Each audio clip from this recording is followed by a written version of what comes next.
Chapter 3 Jonathan Harker's Journal Continued.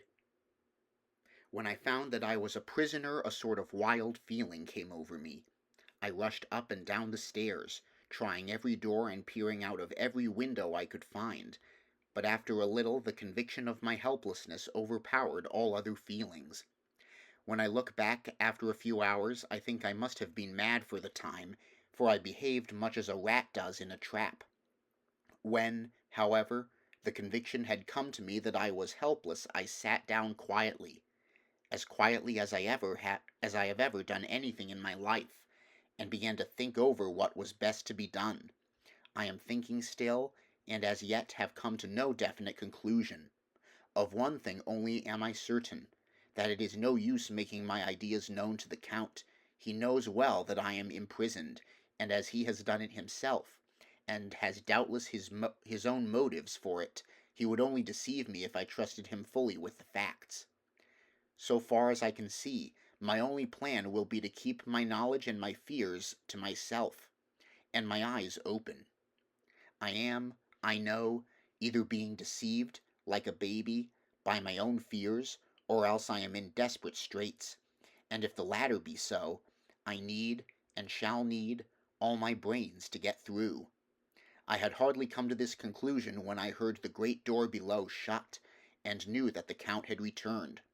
He did not come at once into the library, so I went cautiously to my own room and found him making the bed. This was odd, but only confirmed what I had all along thought, that there were no servants in the house. When later I saw him through the chink of the hinges of the door laying the table in the dining room, I was assured of it. For if he does himself all these menial offices, surely it is proof that there is no one else to do them. This gave me a fright, for if there is no one else in the castle, it must have been the Count himself who was the driver of the coach that brought me here. This is a terrible thought, for, if so, what does it mean that he could control the wolves, as he did, by only holding up his hand in silence? How was it that all the people at Bistritz and on the coach had some terrible fear for me? What meant the giving of the crucifix, of the garlic, of the wild rose, of the mountain ash? Bless that good woman who hung the crucifix round my neck, for it is a comfort and a strength to me whenever I touch it. It is odd that a thing which I have been taught to regard with disfavor and as idolatrous should in a time of loneliness and trouble be of help. Is it that there is something in the essence of the thing itself, or that it is a medium, a tangible help, in conveying memories of sympathy and comfort? Some time, if it may be, must I examine this matter and try to make up my mind about it. In the meantime I must find out all I can about Count Dracula, as it may help me to understand. Tonight he may talk of himself, if I turn the conversation that way. I must be very careful, however, not to awake his suspicion.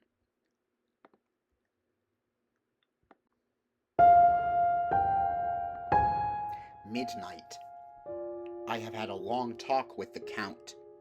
I asked him a few questions on Transylvania history, and he warmed up to the subject wonderfully.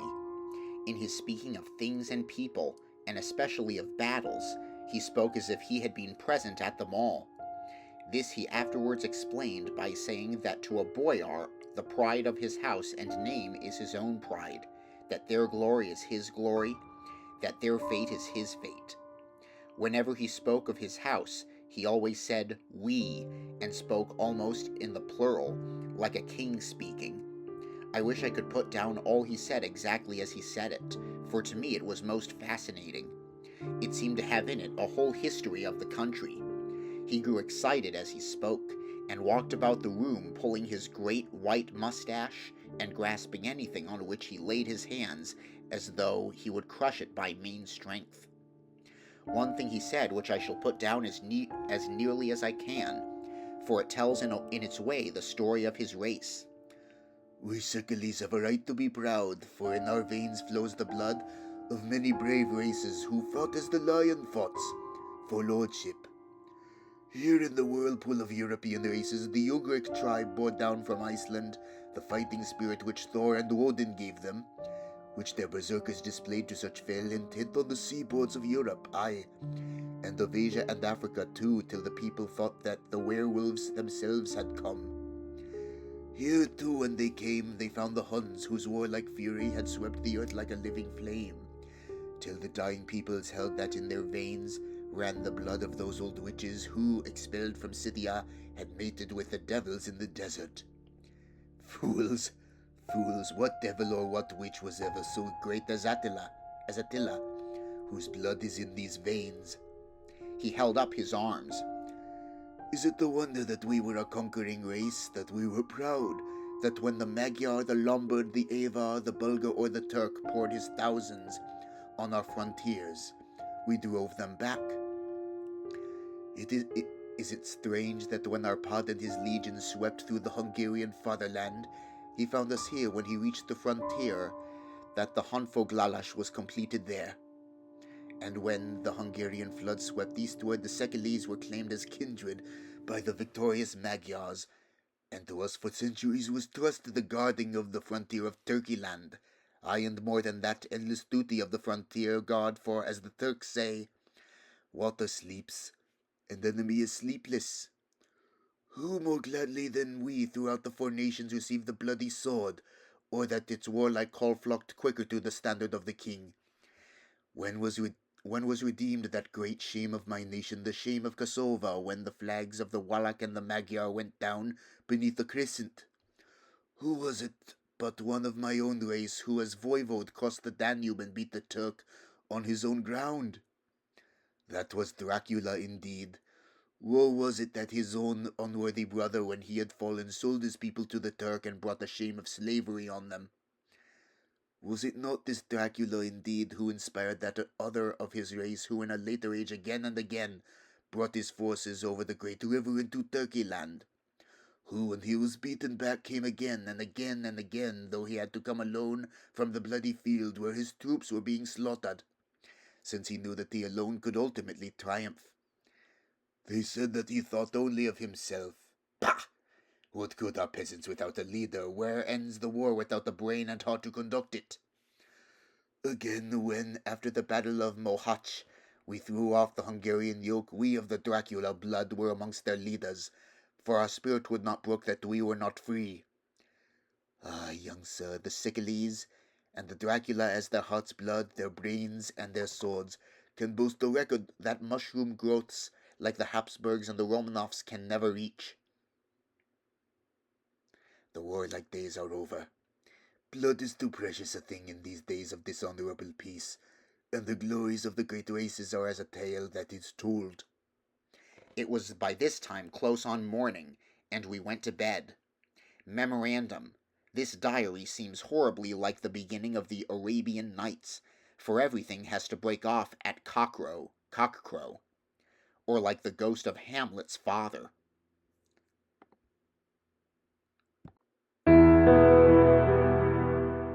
May 12th. Let me begin with facts. Bare, meager facts, verified by books and figures, and of which there can be no doubt. I must not confuse them with experiences which will have to rest on my own observation, or my memory of them.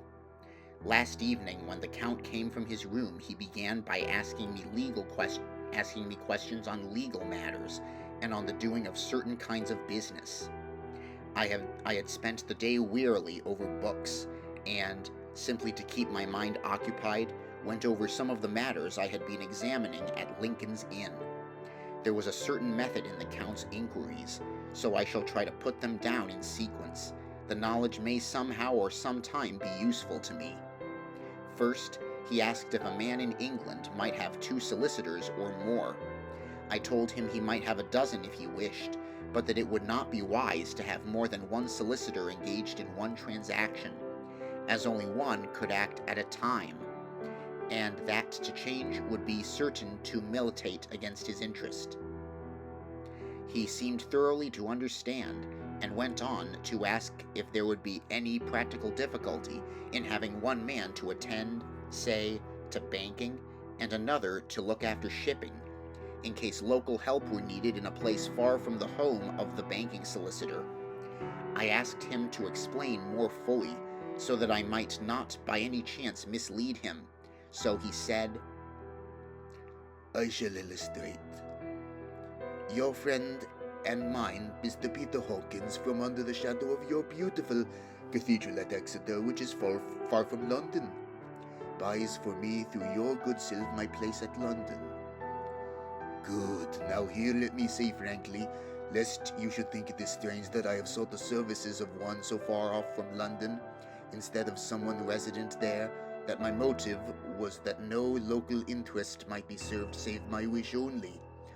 And as one of London residents might perhaps have some purpose of himself or friend to serve, I went thus afield to seek my agent, whose labours should be only to my interest. Now suppose I, who have much of affairs, wish to ship goods, say, to Newcastle or Durham or Harwich or Dover, might it not be that it could with more ease be done by consigning to one in these ports? I answered that certainly it would be most easy, but that we solicitors had a system of agency one for the other, so that local work could be done locally on instruction from any solicitor, so that the client, simply placing himself in the hands of one man, could have his wishes carried out by him without further trouble. But, said he, I could be at liberty to direct myself, is it not so? Of course, I replied, and such is often done by men of business who do not like the whole of their affairs to be known by any one person.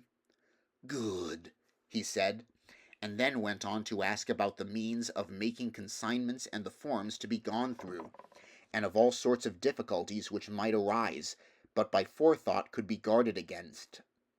I explained all these things to him to the best of my ability, and he certainly left me under the impression that he would have made a wonderful solicitor, for there was nothing that he did not think of or foresee.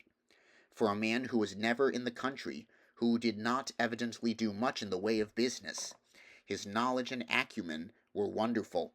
When he had satisfied himself on these points of which he had spoken, and I had verified all as well as I could by the books available, he suddenly stood up and said, Have you written since your first letter to our friend Mr. Peter Hawkins, or any other?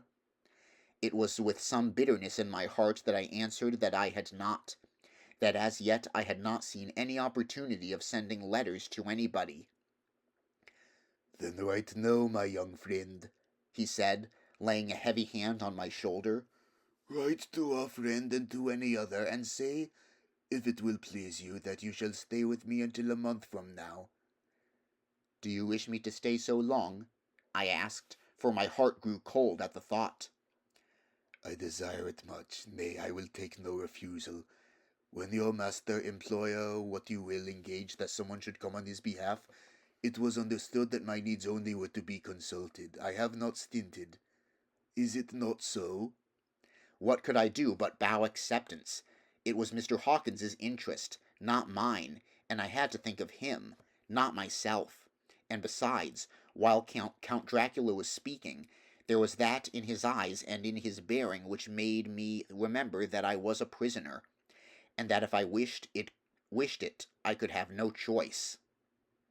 The Count saw his victory in my bow, and his mastery in the trouble of my face, for he began at once to use them, but in his own smooth, resistless way. I pray you, my good young friend, that you will not discourse of things other than business in your letters. It will doubtless please your friends to know that you are well and that you look forward to getting home to them.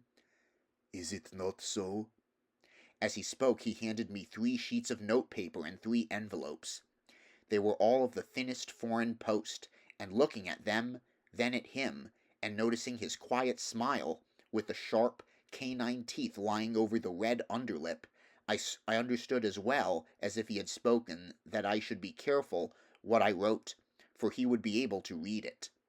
So I determined to write only formal notes now, but to write fully to Mr. Hawkins in secret, and also to Mina, for to her I could write in shorthand, which would puzzle the Count, if he did see it.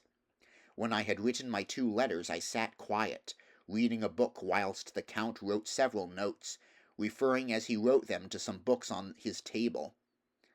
Then he took up my 2 and placed them with his own, and put by his writing materials, after which, the instant the door had closed behind him, I leaned over and looked at the letters, which were face down on the table.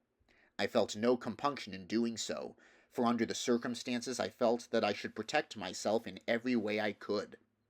One of the letters was directed to Samuel F. Billington, number 7, The Crescent, Whitby, another to Herr Leutner, Varna.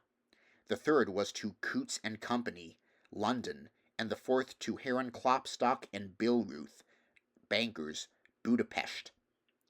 The second and fourth were unsealed. I was just about to look at them when I saw the door handle move. I sank back in my seat, having just had time to replace the letters as they had been and to resume my book before the Count, holding still another letter in his hand, entered the room. He took up the letters on the table and stamped them carefully, and then turning to me, said, "I trust you will forgive me, but I have much work to do in private this evening. You will, I hope, find all things as you wish." At the door he turned, and after a moment's pause said, "Let me advise you, my dear young friend. Nay, let me warn you with all seriousness that you should leave these rooms you will not that should you leave these rooms, you will not by any chance go to sleep in any other part of the castle. It is old and has many memories, and there are bad dreams for those who sleep unwisely. Be warned. Should sleep now ever come to you, or be like to do, then haste to your own chamber or to these rooms, for your rest will then be safe. But if you be not careful in this respect, then—" He finished his speech in a gruesome way, for he motioned with his hands as if he were washing them. I quite understood.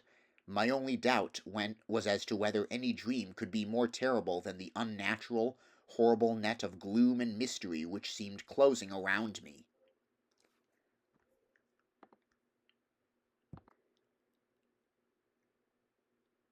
Later, I endorsed the last words written, but this time there is no doubt in question.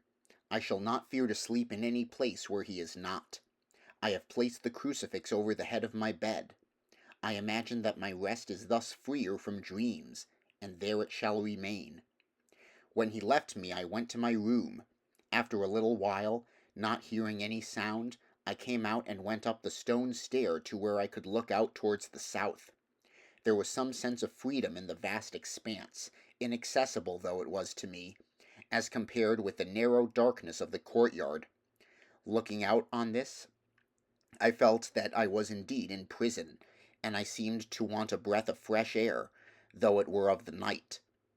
I am beginning to feel this nocturnal existence tell on me. It is destroying my nerve. I start at my own shadow, and am full of all sorts of horrible imaginings.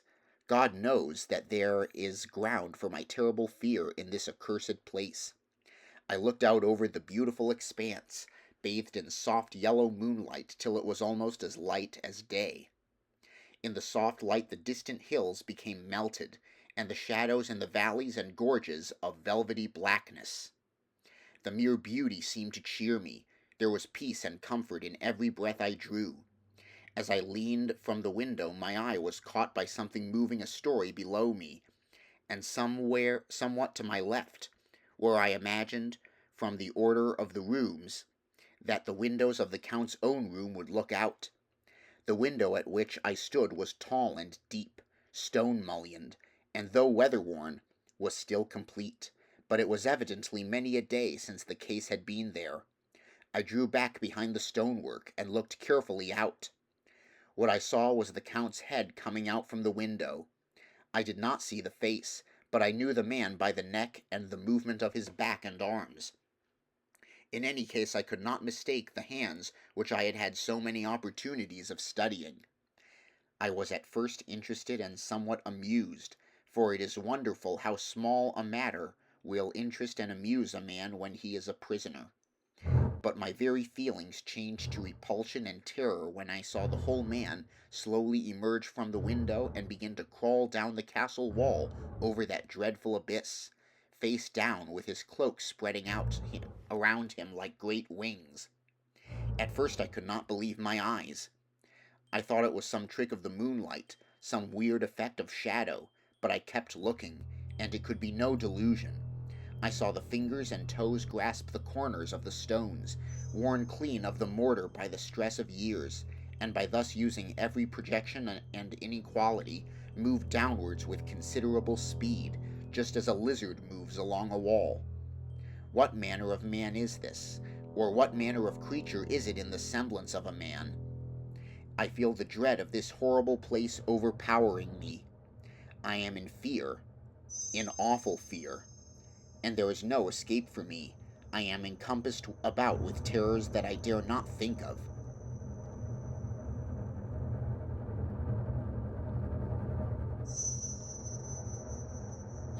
May 15th. Once more I have seen the Count go out in his lizard fashion. He moved downwards in a sidelong way, some 100 feet down, and a good deal to the left. He vanished into some hole or window. When his head had disappeared, I leaned out to try and see more, but without avail. The distance was too great to allow a proper angle of sight. I knew he had left the castle now, and thought to use the opportunity to explore more than I had dared to do as yet. I went back to the room, and taking a lamp, tried all the doors. They were all locked, as I had expected, and the locks were comparatively new, but I went down the stone stairs to the hall where I had entered originally. I found I could pull back the bolts easily enough, and unhook the great chains, but the door was locked and the key was gone. That key must be in the Count's room. I must watch should his door be unlocked, so that I may get it and escape. I went on to make a thorough examination of the various stairs and passages, and to try the doors that opened from them. One or two small rooms near the hall were open, but there was nothing to see in them except old furniture, dusty with age and moth-eaten. At last, however, I found one door at the top of the stairway which, though it seemed to be locked, gave a little under pressure. I tried it harder, and found that it was not really locked, but that the resistance came from the fact that the hinges had fallen somewhat, and the heavy door rested on the floor. Here was an opportunity which I might not have again. So I exerted myself, and with many efforts forced it back so that I could enter.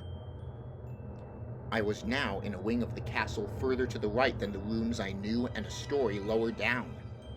From the windows I could see that the suite of rooms lay along to the south of the castle, the windows of the end room looking out both west and south.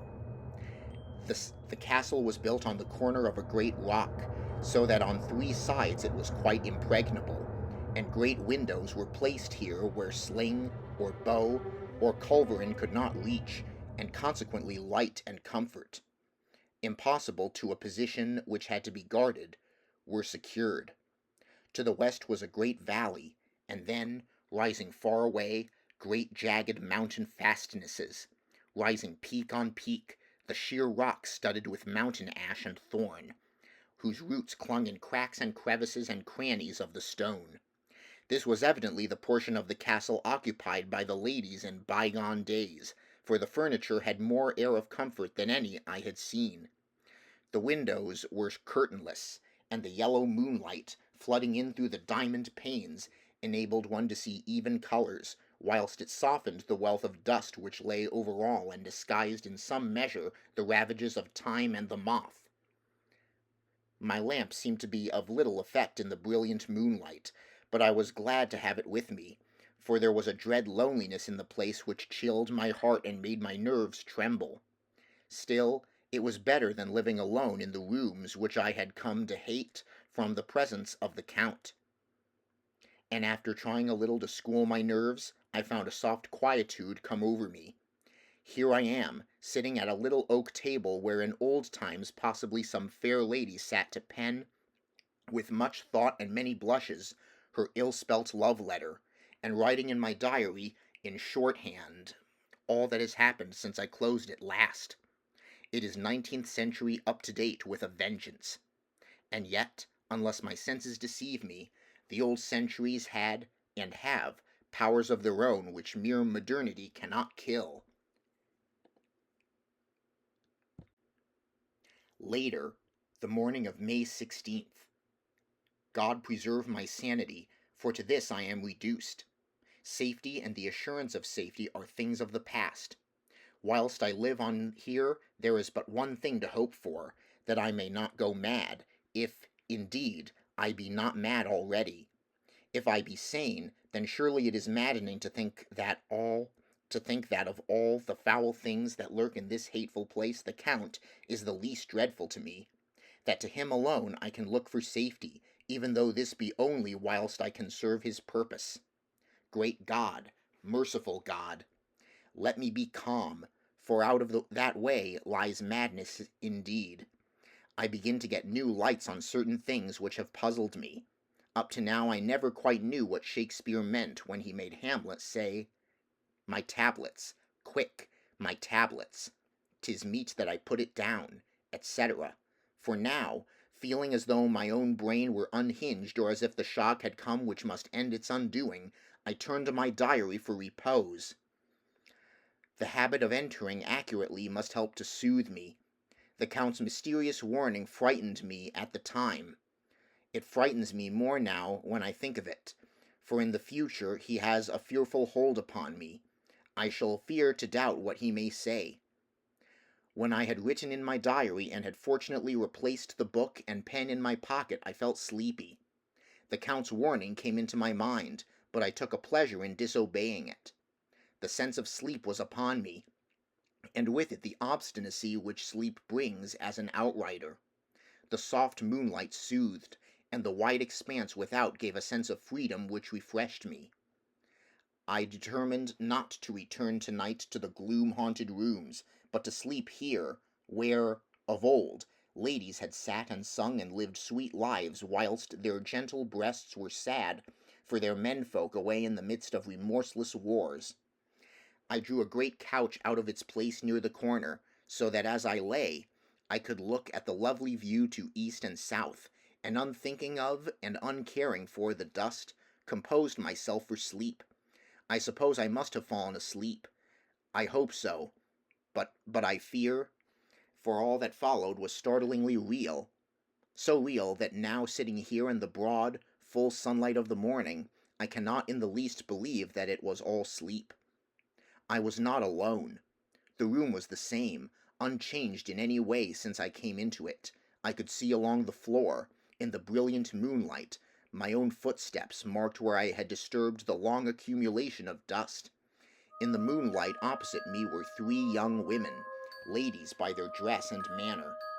I thought at the time that I must be dreaming when I saw them, for, though the moonlight was behind them, they threw no shadow on the floor. They came close to me, and looked at me for some time, and then whispered together.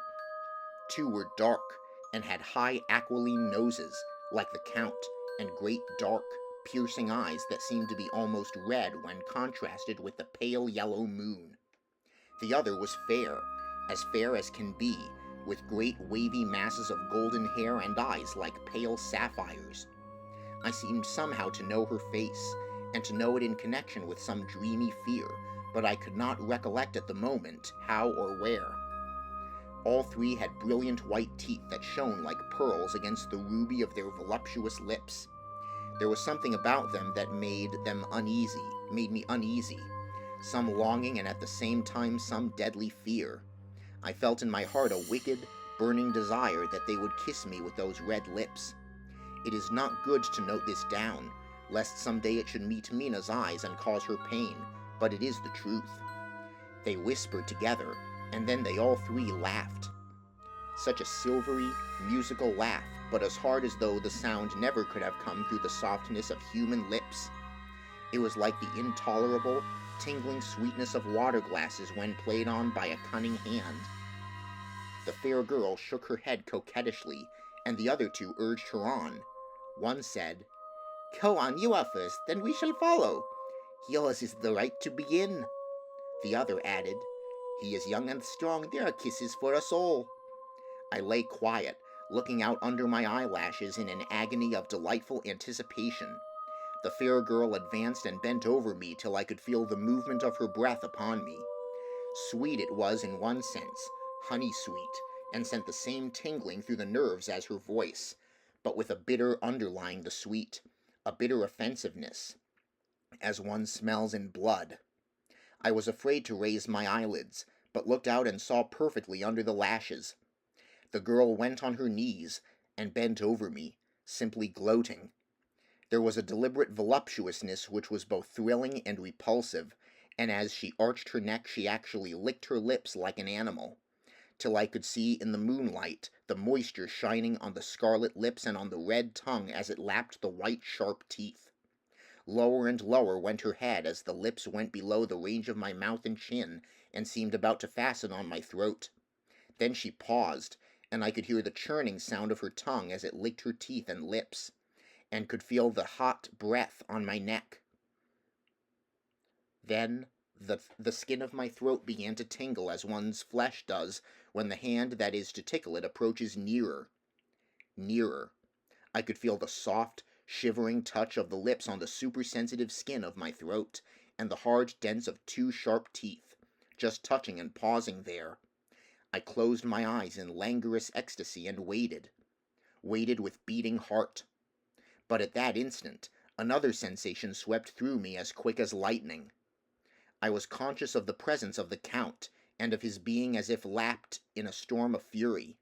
As my eyes opened involuntarily, I saw his strong hand grasp the slender neck of the fair woman, and with giant's power draw it back. The blue eyes transformed with fury, the white teeth champing with rage, and the fair cheeks blazing red with passion.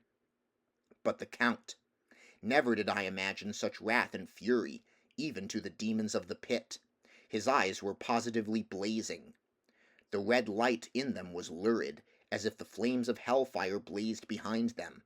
His face was deathly pale, and the lines of it were hard like drawn wires. The thick eyebrows that met over the nose now seemed like a heaving bar of white-hot metal. With a fierce sweep of his arm, he hurled the woman from him, and then motioned to the others, as though he were beating them back. It was the same imperious gesture that I had seen used to the wolves. In a voice which, though low and almost in a whisper, seemed to cut through the air and then ring round the room, he said, "How dare you touch him, any of you? How dare you cast eyes on him when I had forbidden it? Back, I tell you all! This man belongs to me. Beware how you meddle with him, or you'll have to deal with me." The fair girl, with a laugh of ribald coquetry, turned to answer him. "You yourself never loved, you never love." On this the other women joined, and such a mirthless, hard, soulless laughter rang through the room that it almost made me faint to hear. It seemed like the pleasure of fiends. Then the Count turned, after looking at my face attentively, and said in a soft whisper, "Yes, I too can love. You yourselves can tell it from the past, is it not so? Well, now I promise you that when I am done with him you shall kiss him at your will. Now go, go, I must awaken him, for there is work to be done." "Are we to have nothing tonight?" said one of them, with a low laugh, as she pointed to the bag which he had thrown upon the floor, and which moved as though there were some living thing within it. For answer he nodded his head. One of the women jumped forward and opened it. If my ears did not deceive me, there was a gasp and a low wail, as of a half-smothered child. The women closed round, whilst I was aghast with horror, but as I looked they disappeared, and with them the dreadful bag. There was no door near them, and they could not have passed me without my noticing.